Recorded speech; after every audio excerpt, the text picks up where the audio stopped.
అందరికీ నమస్కారం. రామకోటి ఎప్పుడు రాయాలి, ఏ రంగు కలంతో రాయాలి, రాయటానికి పాటించవలసిన నియమాలు, జాగ్రత్తలు, మానవుడు అనేక జన్మల్లో చేసిన మహాపాపాలను సైతం పరిహరిస్తుంది. రామకోటి రాయటం అనాది నుంచి మన దేశంలో ఉన్న ఆచారం. చాలామంది శ్రీరామనవమి నాడు రామకోటి రాయటం మొదలుపెట్టి మళ్ళీ శ్రీరామనవమి నాడు ముగుస్తారు.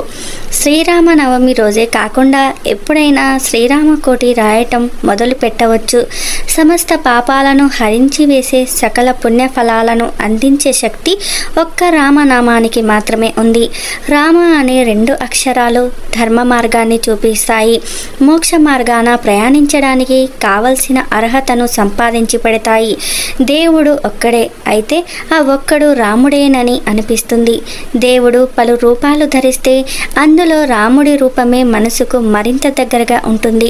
శ్రీమన్నారాయణ ధరించిన అవతారాలలో కొన్నిటి గురించి కొంతమందికి తెలియకపోవచ్చు. మేము కానీ రామ అవతారం గురించి తెలియని వారు ఉండరు. మదిలో మధురంగా మోగే మంత్రమయ్యాడు.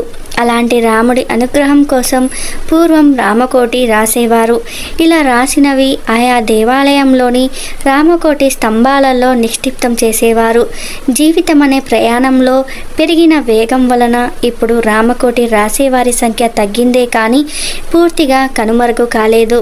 రామకోటి రాయటానికి ప్రతిరోజు ఒక సమయం పెట్టుకొని తూర్పు దిశగా కూర్చొని రాయాలి. ప్రతిరోజు రామకోటి రాసే ముందు మనసులోని ఆయనను నమస్కరించుకోవాలి. ఎన్నిసార్లు రామకోటిని రాసి పూర్తి చేశాక శ్రీరామ శరణం మమ అనే అష్టాక్షరి మంత్రంతో ఉద్యాపన చెప్పుకోవాలి. వీటితో పాటు రామకోటి రాయటానికి మరికొన్ని నియమాలు ఉన్నాయి. అవేంటో ఇప్పుడు తెలుసుకుందాం. మీరు కోరుకున్న పనులు జరగాలంటే రామకోటి రాయండి. రామకోటి రాయటానికి పూనుకోవటం ఓ మంచి కార్యం. అయితే రామకోటి రాయటానికి కొన్ని నియమాలు పాటించాలని పండితులు చెప్తున్నారు. అలాగే రామకోటిని గ్రీన్ ఇంకులో రాయటం సత్ఫలితాలను ఇస్తుంది. రామకోటి అంటే 1,000,000 సార్లు కాకపోయినా 1000 లేదా 2000 సార్లు శ్రీరామ జయం అని రాయటం ద్వారా అనుకున్న కార్యాలు దిగ్విజయంగా పూర్తవుతాయి. పచ్చ రంగు శ్రేయస్సుకు సూచికమని, అందుకే రామకోటిని ఆ రంగు పెన్నుతో రాయాలని పండితులు సూచిస్తున్నారు. రామకోటి రాయాలనుకునేటప్పుడు దేవుడి వద్ద మానసికంగా సంకల్పం చేసుకోండి. శ్రీరామ అని రాసే వీలున్న 1,000,000 గండ్లు ఉన్న పుస్తకం తెచ్చుకోండి. లేదా మీరే ఒక తెల్ల కాగితంతో పుస్తకం తయారు చేసుకోండి. మంచి రోజు చూసుకొని పుస్తకానికి పసుపు కుంకుమ రాసి దేవుని సన్నిధిలో ఉంచి పుష్పాలతో శ్రీరామ అష్టోత్తర శతనామావళితో పూజించండి. తర్వాత పుస్తకం కళ్ళకద్దుకొని రాయటం ప్రారంభించండి. రామకోటి రాసేటప్పుడు ఇతర వ్యాపారాలు, ఆలోచనలు పెట్టుకోకూడదు.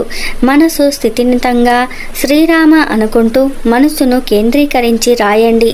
అనుకోకుండా మధ్యలో ఏదైనా పని మీద వెళ్ళవలసి వస్తే ఒక సరి సంఖ్యలో రాయటం ఆపి పుస్తకం మూసి నమస్కరించి వెళ్ళండి. పని అయిపోయిన తర్వాత కాళ్ళు చేతులు కడుక్కొని శుచిగా మళ్ళీ రాయటం మొదలు పెట్టండి. రామకోటి రాస్తే పుస్తకం జాగ్రత్తగా భద్రపరచండి. అందులో ఇతర విషయాలు ఏవీ రాయకూడదు. దానికి ఉపయోగించే కలాన్ని కూడా విడిగా ఉంచుకోవడం శ్రేయస్కరం. రామకోటి రాయటానికి ప్రత్యేకమైన సమయం అంటూ ఏదీ లేదు. కానీ శుచి, శుభ్రత, పవిత్రత, ప్రశాంతత మాత్రం తప్పక పాటించాలి. ఒకవేళ నిద్ర వస్తుంది అనుకుంటే బలవంతంగా రాయకుండా ఆపివేయాలి. ప్రతి 1,00,000 నామాలకు ప్రత్యేక పూజ నివేదన చేసి ప్రసాదాన్ని పంచాలి. రామకోటి రాయటం పూర్తయిన తర్వాత శక్తి అనుసారంగా పూజ నివేదనలు సమర్పించి ఆరాధన చేయటం మంచిది. పూర్తయిన రామకోటి పుస్తకాన్ని పసుపు బట్టల్లో కట్టి భద్రాచలంలోని రామచంద్రుడికి సమర్పించాలి. లేదా ఏదైనా రాముని గుడిలో సమర్పించండి. లేదంటే నదిలో వదిలేయండి. ఇలా రామకోటిని నిష్ఠతో రాస్తే మీరు అనుకున్న కార్యాలు దిగ్విజయంగా పూర్తవుతాయని పండితులు సూచిస్తున్నారు. ఏదైనా ఒక కార్యం పూర్తవ్వాలని సంకల్పించుకొని రామకోటి రాయటం ప్రారంభిస్తే అది తప్పక జరిగి తీరుతుందని పురోహితులు అంటున్నారు. ఈ వీడియో నచ్చితే లైక్ చేయండి. మరిన్ని ఇలాంటి ఇంట్రెస్టింగ్ వీడియోస్ కోసం మా ఛానల్ని సబ్స్క్రైబ్ చేసుకోండి. ధన్యవాదాలు.